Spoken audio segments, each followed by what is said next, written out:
और मैं लेकर आई हूँ आप सभी का पसंदीदा कार्यक्रम जियो ज़िंदगी। जी हाँ, जैसे कि आपको पता है कि आज 14 सितंबर है, जिस दिन हम हिंदी दिवस मनाते हैं। तो आप सभी को हिंदी दिवस की बहुत बहुत शुभकामनाएं। और जैसा कि मैं आपको बताना चाहती हूँ कि इसके पीछे कारण ये है कि जब भारत देश आज़ाद हुआ था तो भारत के विभिन्न प्रदेशों और प्रांतों में बोले जाने वाली बहुत सारी भाषाएं थीं। तब हमारी जो संविधान समिति थी उसने 14 सितंबर सन 1949 को सर्वमत से ये दर्जा हिंदी को दिया था कि ये हमारी राजभाषा कहलाएगी। और तभी से फिर उसके बाद 14 सितंबर 1953 से पहला हिंदी दिवस मनाना चालू हुआ और तभी से हम हर 14 सितंबर को ये हमारे राजभाषा के प्रचार और प्रसार उसके सम्मान के लिए ये दिन हमने चुना है। वैसे तो हिंदी का प्रयोग हम सबसे ज़्यादा करते ही हैं और हमारे विश्वविद्यालय में भी होने वाले बहुत सारे कार्यक्रमों में हम हिंदी का से ही पूरा मन संचालन करते हैं। हिंदी की कई गतिविधियाँ कराई जाती हैं, जैसे वाद विवाद प्रतियोगिता, निबंध प्रतियोगिता और भाषण प्रतियोगिता। लेकिन अभी हमारे यहाँ ज़्यादातर अधिकतर जो है सभी जगह अंग्रेज़ी का इस्तेमाल ज़्यादा किया जाता है आधिकारिक भाषा के रूप में, लेकिन हमें उतना ही सम्मान अपनी हिंदी भाषा को भी देना है। और हिंदी के बारे में मैं ये बताना चाहती हूँ कि बचपन की कुछ यादें हैं जो हिंदी से एक जुड़ाव सा हम महसूस करते हैं, क्योंकि हम जब बचपन से ही कुछ पढ़ते हैं तो एक छात्रा के रूप में जो मुझे चीज़ बहुत लुभाती थी वह थी हिंदी में जो संत कबीर के दोहे। तो वही दोहे आज मैं आपके सामने प्रस्तुत करना चाहती हूँ। हम सभी ने वो दोहे पढ़े हैं और हम एक बार उनको ज़रूर अपनी ज़िंदगी में ढालने की कोशिश करें तो ये एक लाइफ मैनेजमेंट के हमारे जो फंडे हैं उससे हमारी ज़िंदगी को बहुत आसान बना देते हैं। तो सुनिए पहला दोहा। बुरा जो देखन मैं चला, बुरा ना मिलिया कोई, जो दिल खोजा आप ना, मुझसे बुरा ना कोई।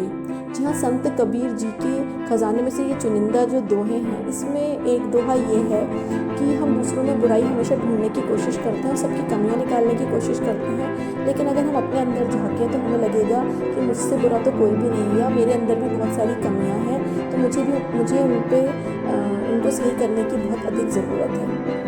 तो दूसरा दोहा है कि दुख में सुमिरन सब करें, सुख में करे न कोय, जो सुख में सुमिरन करे तो दुख काहे को होए।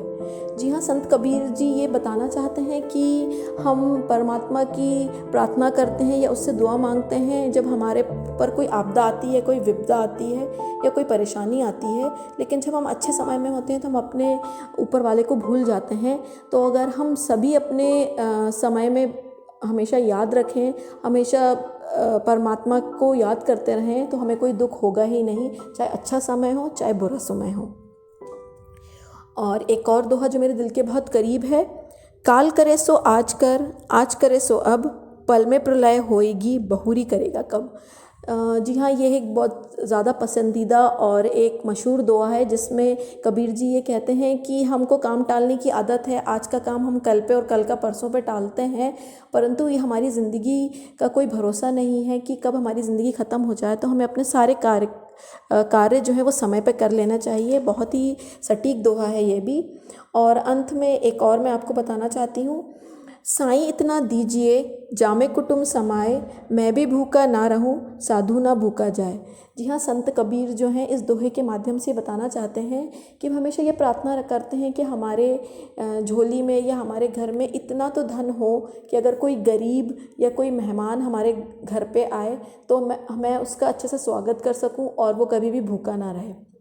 तो ये एक बहुत ही मन को छूने वाले दोहे थे। और अंत में बस मैं यही कहना चाहती हूँ एक कविता के माध्यम से जो मैं हिंदी दिवस के दिन समर्पित करती हूँ उन सभी लोगों को जो हिंदी का सम्मान करते हैं और सभी भारतवासियों को, कि आज़ाद हिंद की भाषा है जो दिलों से दिलों को जोड़ती है, वो कश्मीर से कन्याकुमारी तक सबको भाती है, जो विदेशियों के भी मन को लुभाती है, जो कहीं भी रहे भारतीय इसे मन से कभी मिटा ना सके, राष्ट्र की शान है एक सूत्र में बांधे हम सभी को सदा से, सरल सहज है इसकी वाणी, शब्दों में मिश्री घोले जिसने है इसको जानी।